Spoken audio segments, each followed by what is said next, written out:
Hello friends, in the previous lecture we studied about the versatile nature of carbon. In that lecture we basically focused on the four uh, special properties of carbon due to which it exhibits a number of compound. So पिछले lecture में हम लोगों ने carbon की versatile nature के बारे में पढ़ा। उस लेक्चर में हमने देखा कि जो कार्बन होता है इतने ज़्यादा कंपाउंड क्यों फॉर्म करता है, तो उसमें चार रीजन थे बेसिकली।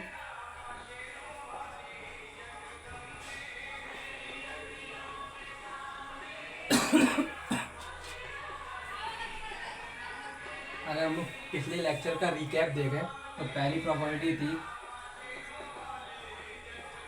टेट्रावैलेंसी, दूसरी प्रॉपर्टी थी कैटिनेशन, तीसरी प्रॉपर्टी थी आइसोमराइजेशन और चौथी प्रॉपर्टी थी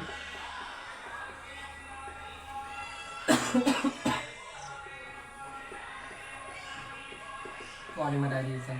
तो ये बेसिकली चार प्रॉपर्टी हम लोगों ने पिछले लेक्चर में पढ़ी थी, जिसकी वजह से जो कार्बन होता है ज़्यादा कंपाउंड फॉर्म करता है। तो टेट्रावैलेंसी में हमने देखा था कि जो कार्बन होता है उसकी वैलेंसी 4 होती है। तो इस 4 वैलेंसी की वजह से जो कार्बन की होती है उसकी वैलेंसी कितनी होती है? 4। अब इस 4 वैलेंसी की वजह से जो कार्बन होता है ना तो इलेक्ट्रॉन गेन कर सकता है ना तो इलेक्ट्रॉन लूज कर सकता है। इलेक्ट्रॉन गेन क्यों नहीं कर सकता? अगर ये 4 इलेक्ट्रॉन गेन करेगा तो कार्बन का एटॉमिक नंबर 6 होता है। अब अगर 6 इसके बाद और हमें पता है कि एटॉमिक नंबर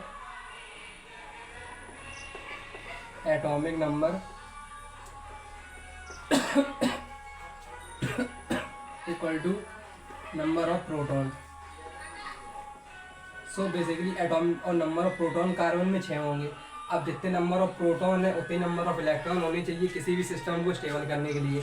अगर यहाँ पे ये 4 इलेक्ट्रॉन गेन कर लेगा तो उसके बाद टोटल नंबर ऑफ इलेक्ट्रॉन 10 हो जाएंगे। अब हमें पता है अगर 10 इलेक्ट्रॉन्स हैं, 6 प्रोटॉन है, तो ये जो 6 प्रोटॉन का जो न्यूक्लियर चार्ज है वो इस 10 इलेक्ट्रॉन को बैलेंस नहीं कर पाएगा। जो सिस्टम होगा, ओवरऑल सिस्टम होगा कार्बन का, वो अनस्टेबल हो जाएगा। तो पहला जो वे था स्टेबिलिटी मतलब अचीव करने का, ऑक्टेट कंप्लीट करने का, इसके आउटर सेल में 8 इलेक्ट्रॉन लाने का, वो अब ये कार्बन नहीं कर सकता। दूसरा रीजन हमने पढ़ा था कि ये 4 इलेक्ट्रॉन लूज कर दे। अब हमें पता है जो कार्बन होता है उसकी जो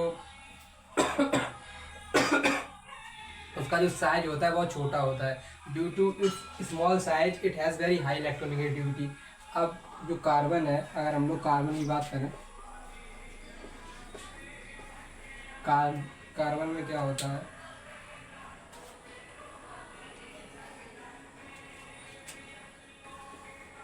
स्मॉल साइज और दूसरी हाई इलेक्ट्रोनेगेटिविटी। अब स्मॉल साइज की वजह से क्या होगा, जो कार्बन का स्मॉल साइज उसकी वजह से जो इलेक्ट्रॉन्स होंगे वो न्यूक्लियस से बहुत ज़्यादा टाइटली हैंड होंगे। टाइटली हैंड मतलब बहुत ज़्यादा मजबूती के साथ न्यूक्लियर फोर्स के द्वारा आपस में जुड़े होंगे। अब अगर हम लोग यहाँ से इलेक्ट्रॉन निकालेंगे, अगर हम कार्बन का सिस्टम देखें, अगर तो यहाँ पे सेंटर पे न्यूक्लियस हो गया, ये के सेल होगी, ये एल सेल होगी। इस के सेल में 2 इलेक्ट्रॉन्स होते हैं हमारे पास, इसमें 4 इलेक्ट्रॉन होंगे। अब यहाँ से मतलब अगर हमें एक इलेक्ट्रॉन यहाँ से निकालेंगे तो कुछ अमाउंट ऑफ एनर्जी देंगे, फिर दूसरा निकालेंगे फिर देंगे, तीसरा निकालेंगे फिर देंगे, चौथा निकालेंगे फिर देंगे। तो इतनी ज़्यादा एनर्जी हम लोग प्रोवाइड नहीं कर सकते। We can't basically we can't afford this much energy to eliminate all these 4 electrons.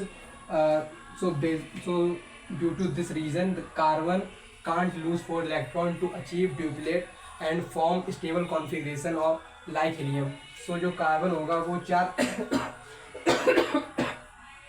In 4 electron को लूज नहीं कर सकता। अगर इन 4 इलेक्ट्रॉन को लूज करेगा तो उस प्रॉपर्टी की तो उसकी वजह से क्या होगा, 4 इलेक्ट्रॉन लूज करने में बहुत ज़्यादा एनर्जी की रिक्वायरमेंट होगी और इतनी ज़्यादा एनर्जी जो कार्बन होगा वो प्रोवाइड नहीं कर पाएगा, जो हम लोग प्रोवाइड नहीं कर पाएंगे बेसिकली। तो जिसकी वजह से ये रीजन भी नहीं। तो कार्बन ने एक दूसरा तरीका अपनाया, वो तरीका क्या हुआ,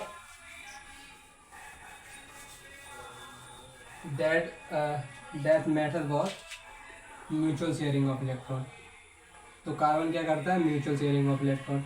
म्यूचुअल शेयरिंग ऑफ इलेक्ट्रॉन से ये अपना स्टेबल। कैटिनेशन में क्या पढ़ा, कैटिनेशन जो होता है वो सेल्फ लिंकिंग की प्रॉपर्टी होती है। जो कार्बन होते हैं अपने ही एटम के साथ में कनेक्ट होकर एक सीधी चेन फॉर्म कर सकते हैं, और उस प्रॉपर्टी की वजह से कैटिनेशन की प्रॉपर्टी की वजह से कार्बन होता है तैयार कंपाउंड फॉर्म करता है। आइसोमराइजेशन की प्रॉपर्टी हमने क्या पढ़ा, दैट जो कंपाउंड होगा, कोई एक कंपाउंड होगा, उसका जो मॉलिक्यूलर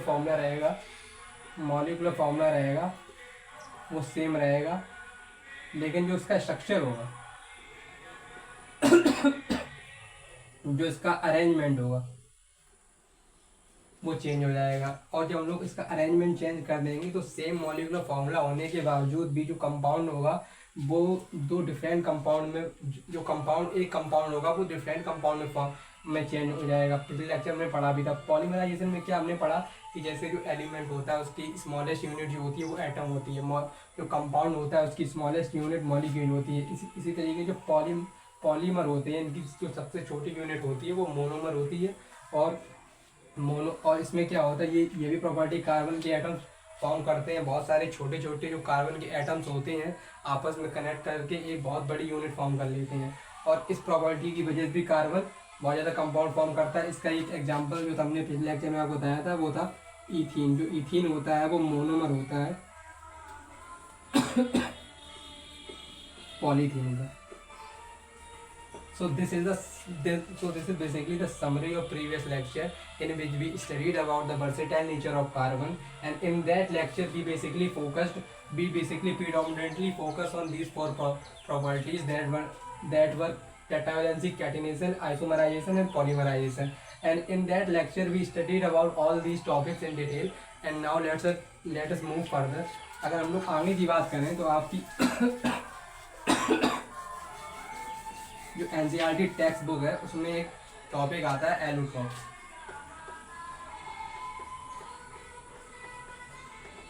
अब अगर हम लोग एलोट्रॉप्स की बात करें तो एलोट्रॉप्स क्या होता है, एक फिनोमेना होता है। इसमें क्या होता है, same element same physical state में अगर डिफरेंट तरीके से अरेंज हो जाए तो वो डिफरेंट केमिकल और फिजिकल प्रॉपर्टी शो करता है। तो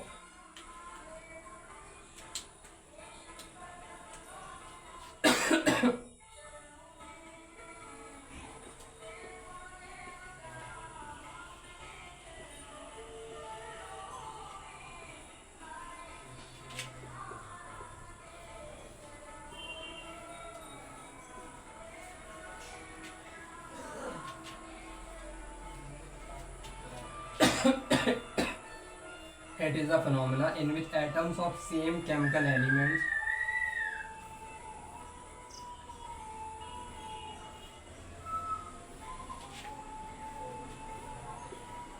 get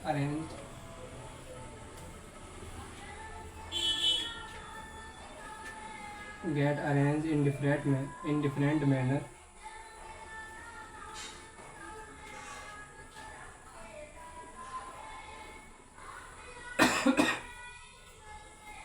and exhibit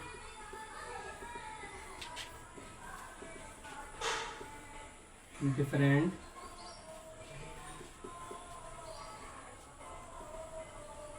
physical and chemical properties। तो अब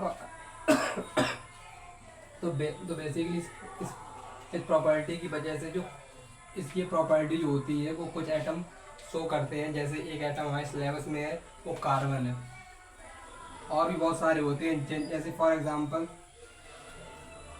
कार्बन हो गया, फॉस्फोरस हो गया, और सल्फर होता है,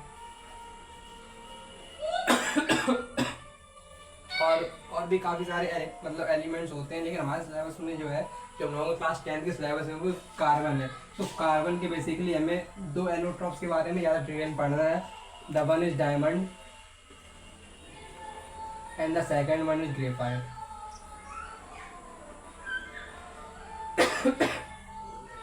अब अगर हम लोग फॉस्फोरस की बात करें तो फॉस्फोरस के भी 3 एलोट्रॉप्स होते हैं, red phosphorus, black phosphorus and white phosphorus. Sulphur के 2 एलोट्रॉप्स होते हैं, that is rhombohed, that is I think rhombic and monoclinic. So हम लोगों को अपने सिलेबस में केवल 2 पढ़ने, डायमंड एंड ग्रेफाइट। तो अगर हम लोग बात करें जो डायमंड और ग्रेफाइट होते हैं, दोनों की जो फिजिकल स्टेट होगी, दोनों की जो फिजिकल स्टेट है वो सेम है, and that is solid. So both diamond and graphite are present in same physical state. So यहीं से हम लोग इसकी जो डेफिनेशन है वो समझेंगे। जो डायमंड और ग्रेफाइट है दोनों की सेम फिजिकल स्टेट है, लेकिन इस दोनों की जो फिजिकल स्टेट है वो सेम है, लेकिन उसके बावजूद भी जो दोनों की जो प्रॉपर्टी होती है वो अलग मतलब डिफरेंट होती है। तो एलोट्रॉप्स की अगर हम लोग एक चीज़ देखें एलोट्रॉप्स के बारे में, अगर कुछ चीज़ें देखें हम लोग, तो पहली प्रॉपर्टी क्या है, एलोट्रॉप्स की जो एटम्स होंगे of same element, same elements के एटम होंगे। दूसरी प्रॉपर्टी क्या है, जो उनकी फिजिकल स्टेट होगी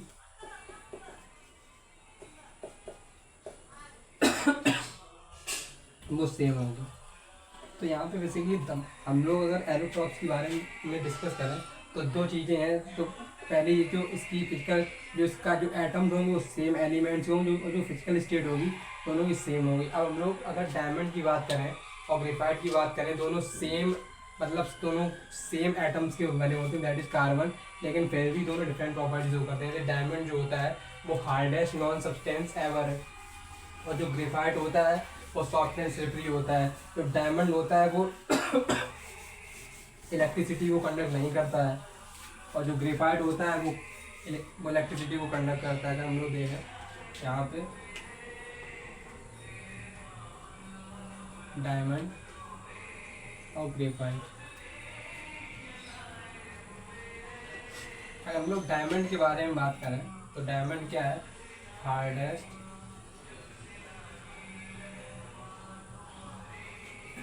या ऐसे लिखें one of the hardest substances known to exist ever। जो डायमंड है वो बहुत ज़्यादा हार्ड होता है, काफ़ी सारी कटिंग्स में यूज होता है। और अगर ग्रेफाइट की बात करें तो ग्रेफाइट क्या होता है, सॉफ्ट होता है, स्लिपरी नेचर का होता है। तो ये एक मेजर डिफरेंस है दोनों में।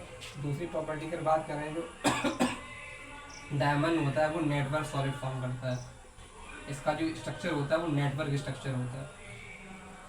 और जो ग्रेफाइट होता है उसका हेक्सागोनल स्ट्रक्चर होता है। अब hexagonal, the meaning of hexagonal structure is quite familiar with you, that you will have seen the pages of your textbook, of your copies, that they are arranged in hexagonal form, that in the form of layer, one by one layer, in form of adjacent layer. So the meaning of hexagonal ring is similar to the pages that you see in your copy।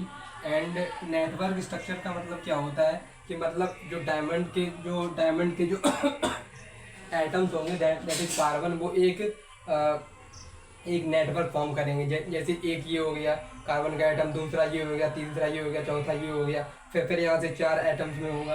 अब अगर हम लोग इसकी तीसरी property देखें, जो diamond होता है वो बैड कंडक्टर ऑफ इलेक्ट्रिसिटी होता है।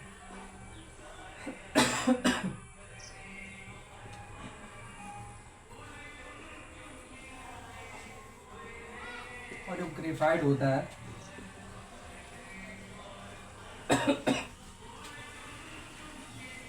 Good conductor of electricity.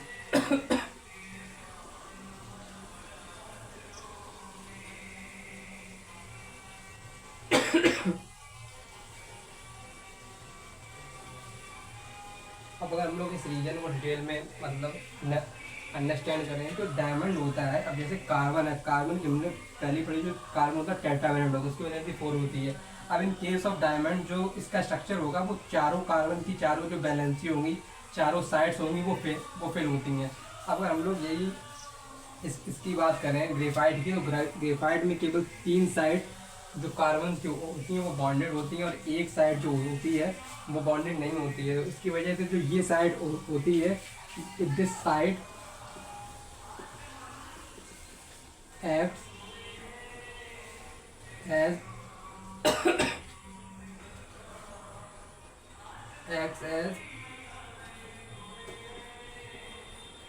Electrical conductivity, as electrical conduction. तो इस साइड से जो होता है ये एक इलेक्ट्रॉन फ्री है। हम लोगों ने मतलब हम लोगों ने 3rd चैप्टर में हम लोग पढ़ेंगे, मतलब तो उसमें हम लोगों को पढ़ा जो metals are good conductor of electricity. जो मेटल्स होते हैं वो इलेक्ट्रिसिटी के गुड कंडक्टर होते हैं। गुड कंडक्टर्स क्यों होते हैं? जो मेटल्स होते हैं उनके पास फ्री इलेक्ट्रॉन्स होते हैं। तो वही सेम रीजन यहाँ पे जो ये जो ग्रेफाइट का मॉलिक्यूल है उसमें जो ये एक इलेक्ट्रॉन्स है वो क्या है? Free electrons. और फ्री इलेक्ट्रॉन किसकी तरह एक्ट करते हैं? चार्ज कैरियर की तरीके से।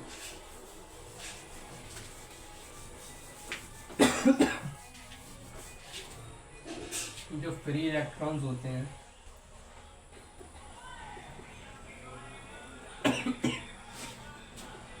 एक्ट एज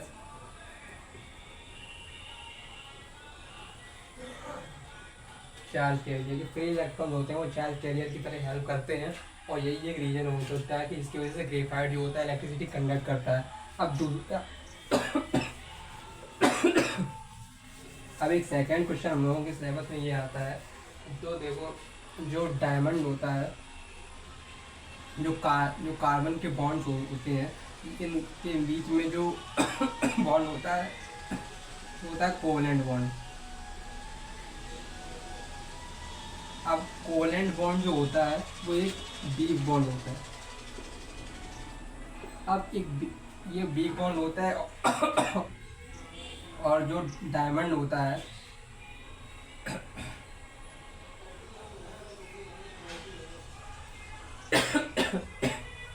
जो डायमंड का स्ट्रक्चर होता है उसमें भी कोवेलेंट बॉन्ड होता है, लेकिन जो डायमंड है वो हार्डेस्ट सब्सटेंस नॉन एवर है।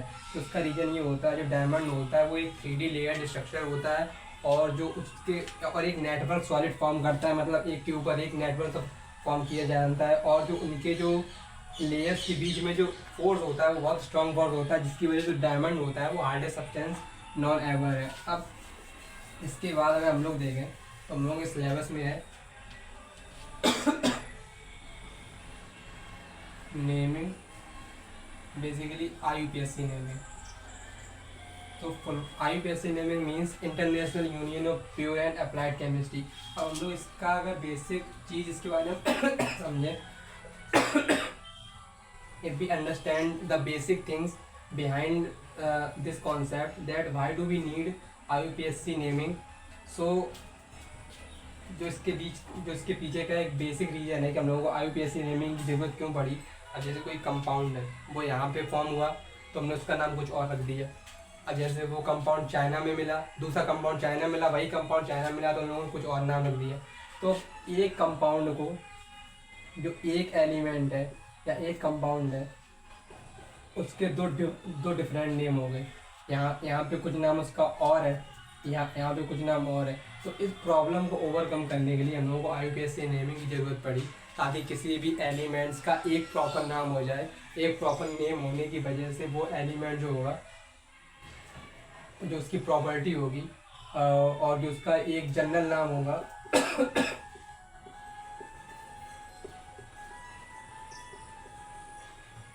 वो एवरीवेयर क्या होगा? वैलिड होगा। तो ये तो एक रीजन हो गया कि हमें IUPAC नेमिंग की ज़रूरत क्यों पड़ी। अब दूसरा रीजन, अब दूसरा क्वेश्चन आया कि हम लोग IUPAC नेमिंग करते कैसे हैं। तो इसकी वजह से हम लोगों को एक रूल याद रखना है कि जो सबसे पहले यहाँ पे बीच में आएगा वो आएगा रूट वर्ड, और रूट वर्ड में क्या आएगा? Number of carbon atom. इसके बाद यहाँ पे क्या आएगा? यहाँ पे आएगा सफिक्स। और यहाँ पे क्या होगा, प्रीफिक्स। अब जैसे हम लोग इंग्लिश ग्रामर में पढ़ते हैं, जैसे सबसे पहले किसी सेंटेंस की जो बेसिक स्ट्रक्चर होता है वो क्या होता है, उसमें एक सब्जेक्ट होगा, वर्ब होगी और उसमें एक ऑब्जेक्ट होगा। तो ये एक सेंटेंस का स्ट्रक्चर होता है कि उसमें एक सब्जेक्ट होना चाहिए, एक वर्ब होनी चाहिए, एक ऑब्जेक्ट होना चाहिए। इसी तरीके से जो IUPAC नेमिंग होगी हम लोगों की साइंस में, उसमें तीन चीज़ों का होना जरूरी है।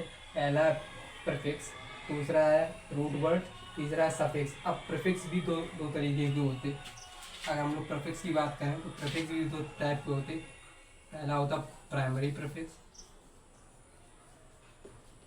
और दूसरा होता सेकेंडरी प्रीफिक्स। अब जो प्राइमरी प्रीफिक्स होता है ये हम लोगों को बताता है कि जो कंपाउंड है उसका नेचर कैसा, साइक्लिक है या एसाइक्लिक है। ये क्या बताएगा हम लोगों को, जो कंपाउंड है वो साइक्लिक है या एसाइक्लिक है। और जो सेकेंडरी सफिक्स होगा वो हम लोगों को क्या क्या बताएगा, नेचर ऑफ सब्स्टिट्यूएंट, कि जो इस कार्बन जो कंपाउंड फॉर्म होगा उसमें जो सब्स्टिट्यूएंट है वो क्या है, जो उसकी रिंग में जो उसके कार्बन से जो अटैच्ड है वो सब्स्टिट्यूएंट क्या है। अभी लेटर हम लोग सब्स्टिट्यूएंट का मतलब समझेंगे। अब इसी प्रकार से जो सफिक्स होंगे वो भी दो तरीके के होंगे, ये होगा प्राइमरी सफिक्स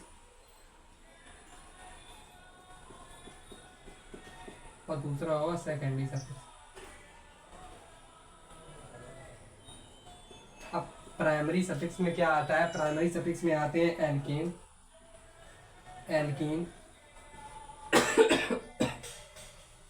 एंड एल्काइन। और जो सेकेंडरी सफिक्स होता है उसमें हम लोगों के पास आते हैं फंक्शनल ग्रुप।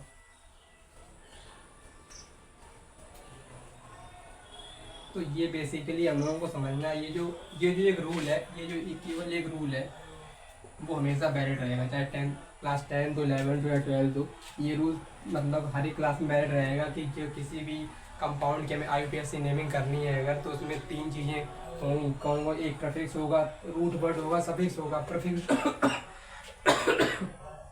जो प्रीफिक्स होगा वो रूट वर्ड से पहले आएगा, जो प्रीफिक्स है वो रूट वर्ड से पहले आएगा। और जो प्रीफिक्स होगा वो दो तरीके का होगा, पहला होगा प्राइमरी प्रीफिक्स और दूसरा होगा सेकेंडरी प्रीफिक्स। प्राइमरी प्रीफिक्स हम लोगों को ये बताएगा जो कंपाउंड है वो साइक्लिक है या एसाइक्लिक है। साइक्लिक मतलब वो एक रिंग फॉर्म कर रहा है या एक रिंग फॉर्म नहीं कर रहा है। अब और सेकेंडरी सफिक्स क्या बताएगा, नेचर ऑफ सब्स्टिट्यूएंट्स, जो कार्बन की रिंग है, जो कार्बन की एक चेन है उसमें मतलब कौन सा सब्स्टिट्यूएंट ऐड है, जैसे क्लोरीन है, फ्लोरीन है, मिथाइल है, जो कुछ भी है तो ये बताएगा। अब रूट वर्ड के बाद सफिक्स आएगा, जैसे वर्ब के बाद ऑब्जेक्ट आता है ऐसे रूट वर्ड के बाद सफिक्स आएगा। सफिक्स दो तरीके का होगा, प्राइमरी सफिक्स और सेकेंडरी सफिक्स। प्राइमरी सफिक्स में हम लोगों के पास तीन है, पहला एल्केन, दूसरा एल्किन और तीसरा एल्काइन। और सेकेंडरी सफिक्स में हम लोगों का फंक्शनल ग्रुप है। तो ये बेसिकली एक हम लोगों ने स्ट्रक्चर देखा, इस स्ट्रक्चर की हेल्प से हम किसी भी कंपाउंड की नेमिंग करेंगे। ये जो है इसकी हेल्प से हम किसी भी कंपाउंड की नेमिंग करेंगे। और now let us understand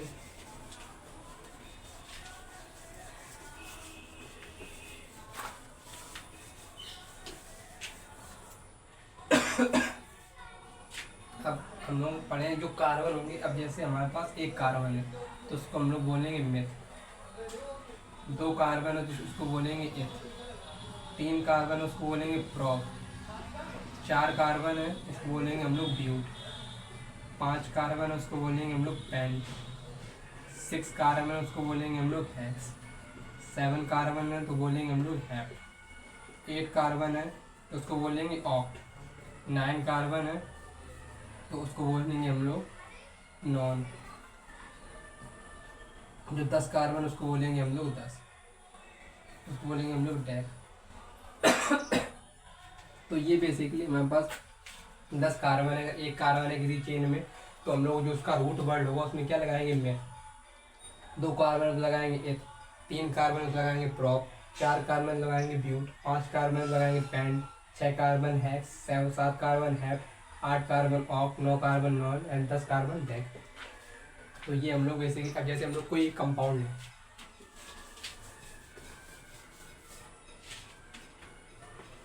for example अगर हम लोग कोई कंपाउंड लें, जैसे हम लोगों ने ये कंपाउंड लिया, अब इस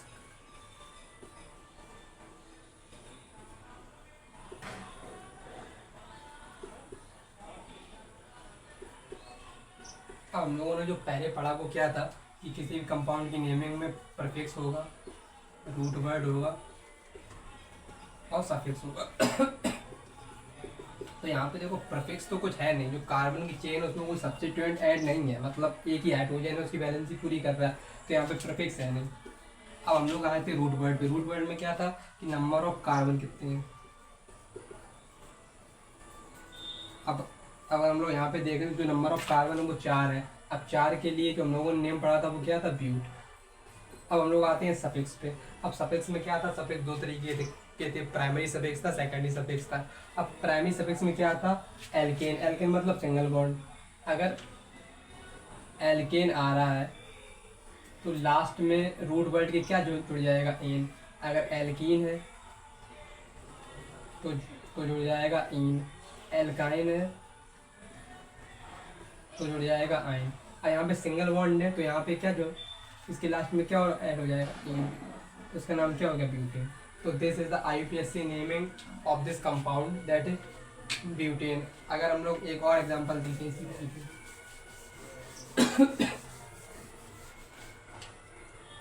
जैसे हम लोग यहाँ पे एक कंपाउंड ये ले लें। अब इसमें क्या है, अगर हम लोग देखें इसका जो हम लोगों ने अभी पढ़ा कि बेसिक स्ट्रक्चर क्या होगा, बेसिक स्ट्रक्चर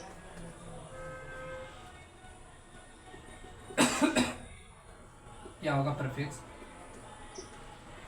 रूट वर्ड और सफिक्स।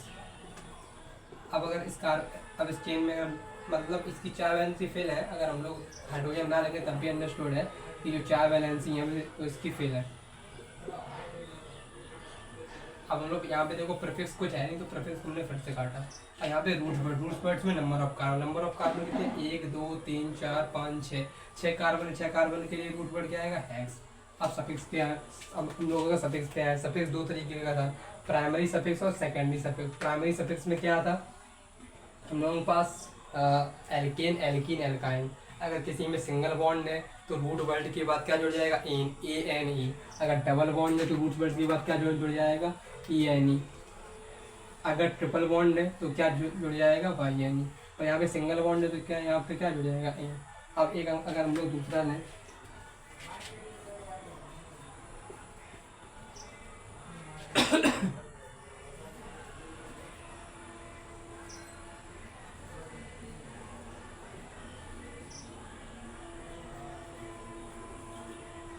अब अगर हम लोग यहाँ से देखें तो इसमें कितने नंबर ऑफ कार्बन, देखो इसमें कोई प्रीफिक्स है, सबसे पहले यही हम लोगों को ऐसे ही करना, प्रीफिक्स है नहीं है तो प्रीफिक्स काट दिया। अब क्या आएगा, रूट वर्ड। रूट वर्ड में नंबर ऑफ कार्बन कितने हैं, 4, 1 2 3 4, तो क्या आएगा, ब्यूट।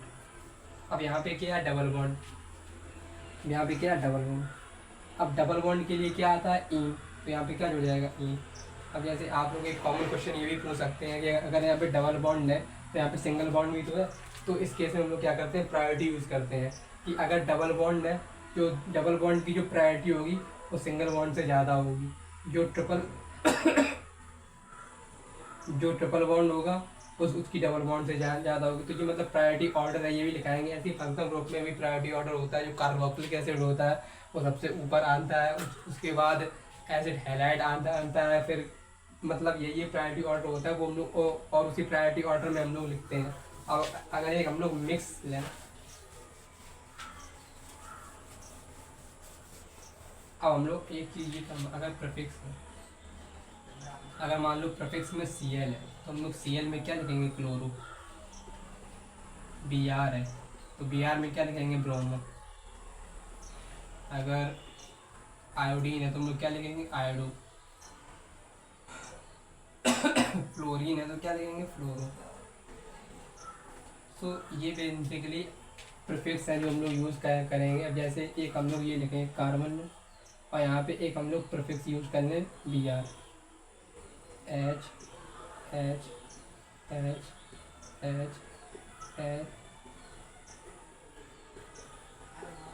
तो अगर अब हम लोग इसकी नेमिंग करें तो यहाँ पे देखो, अगर हम लोग प्रीफिक्स की बात करें तो प्रीफिक्स है जिसमें ब्रांचिंग है, जो कार्बन की ब्रांच है उसमें एक सब्स्टिट्यूट ऐड है Br। तो अब हम लोग यहाँ से नेमिंग करें अंदर, तो यहाँ पे अब यहाँ से आती है कि हम लोग नेमिंग कैसे करेंगे। अब जहाँ से सब्स्टिट्यूट हम लोगों को पास पड़ेगा, अब जैसे ये 4 कार्बन की रिंग है, अब हम लोग यहाँ से काउंट करना स्टार्ट करें 1 2 3, तो यहाँ पे Br जो है वो तीसरे नंबर पे आ रहा है। और अगर हम लोग लेफ्ट साइड से स्टार्ट करें तो कितना आएगा 1 1 2, तो सेकंड में Br आ रहा है। तो हम लोग प्रायोरिटी ऑर्डर में जो सेकंड होता है वो पहले आता है, तो हम लोग पहले वाली की प्रायोरिटी लेंगे। तो हम लोग नेमिंग इसकी जो IUPAC नेमिंग है वो यहाँ से करेंगे। तो क्या आएगा 1 2 3 4, तो यहाँ से क्या आएगा 2 ब्रोमो। अब 2 ब्रोमो क्या हो गया प्रीफिक्स, और प्रीफिक्स के बाद हम लोगों ने आपको क्या बताया, हमने आपको क्या बताया, क्या आएगा रूट वर्ड। रूट वर्ड में क्या आएगा नंबर ऑफ कार्बन 1 2 3 4, तो इसमें कितने कार्बन है 4, तो 2 ब्रोमो ब्यूट। अब ये आ गया, ये क्या आ गया रूट वर्ड। अब रूट वर्ड के बाद क्या आएगा सफिक्स।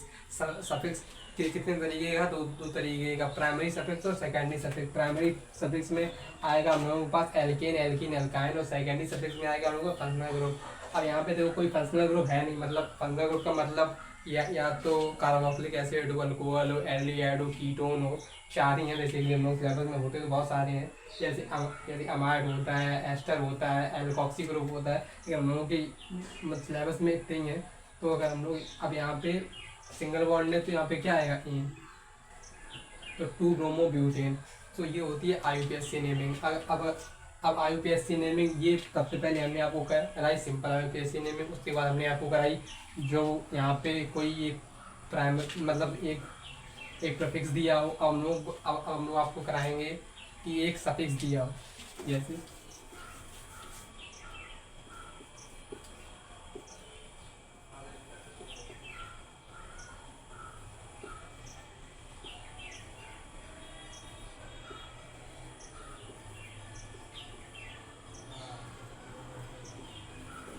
यहाँ पे ऐसे हम लोग OH कर लें,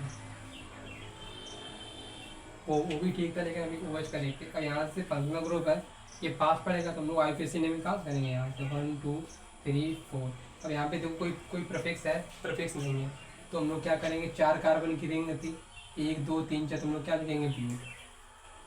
अब सबके बीच में सिंगल बॉन्ड है तो हम लोग क्या लिखेंगे एन। अब जो यहाँ ये कौन सा ग्रुप है, ये अल्कोहलिक ग्रुप।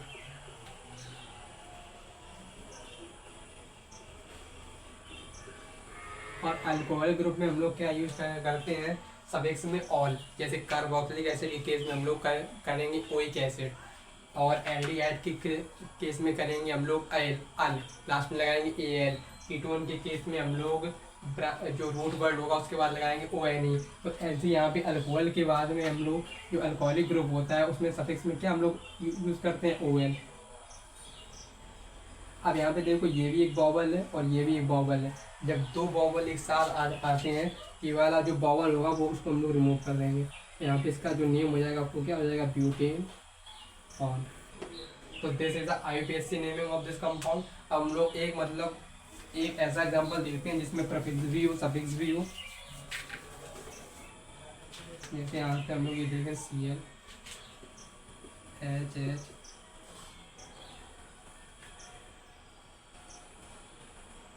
H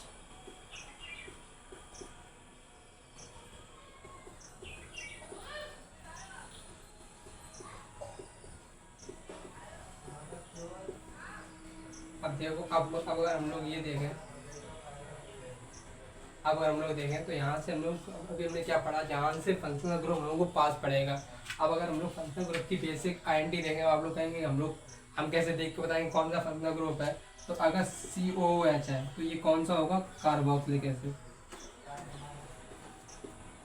ऐसे भी हमने आपको ऐसे ओरल बताया था, अब दिखा दे रहे OH आएगा तो होगा वो अल्कोहलिक ग्रुप।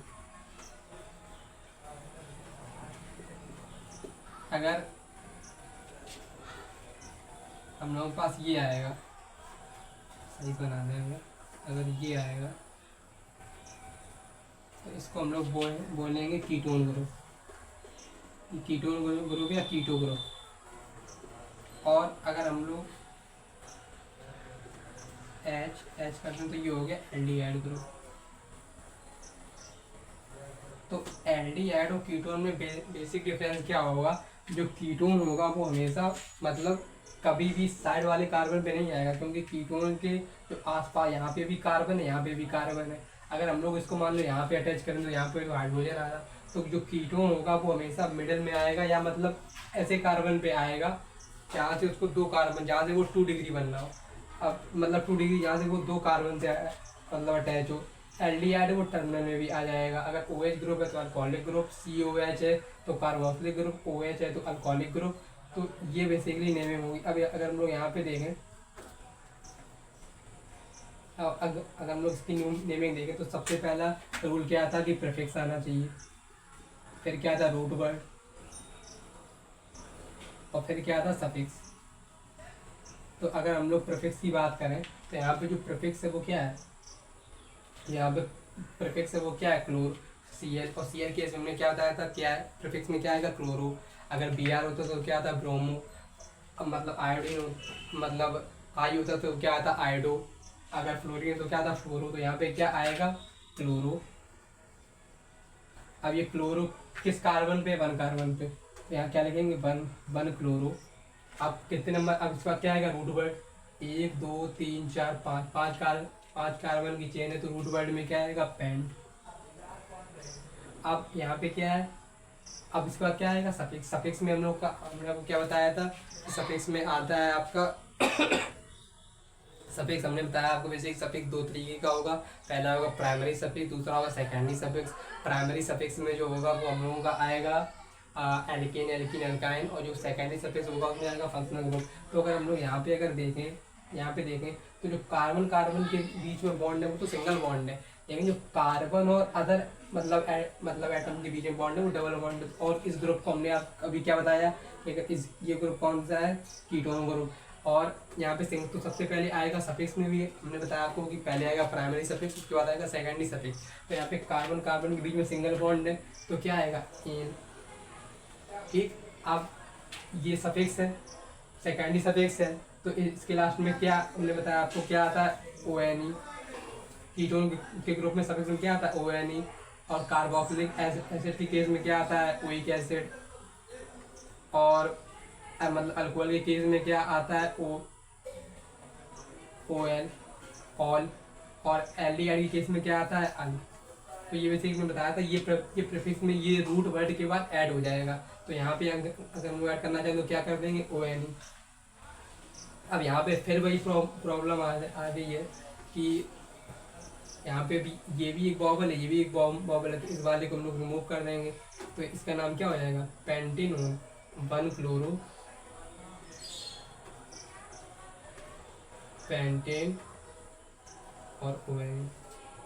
तो ये बेसिकली क्या होगा, इसकी IUPAC नेमिंग हुई। तो हम लोगों ने इस लेक्चर में क्या पढ़ा, सबसे पहले हम लोगों ने पिछले लेक्चर का रिकैप किया पिछले लेक्चर का रिकैप किया। पिछले लेक्चर में हम लोगों ने पढ़ा था कि हम लोगों ने कार्बन की है तो 4 प्रॉपर्टी पढ़ी। पहली प्रॉपर्टी हम लोगों ने पढ़ी जिसकी वजह से कार्बन था नेचर में वर्सेटाइल है। पहली प्रॉपर्टी हम लोगों ने पढ़ी टेट्रावैलेंसी, दूसरी प्रॉपर्टी पढ़ी कैटिनेशन, और तीसरी प्रॉपर्टी पढ़ी आइसोमराइजेशन, चौथी प्रॉपर्टी पढ़ी पॉलीमराइजेशन। उसके बाद हम लोगों ने पढ़ा एलोट्रॉप्स ऑफ कार्बन।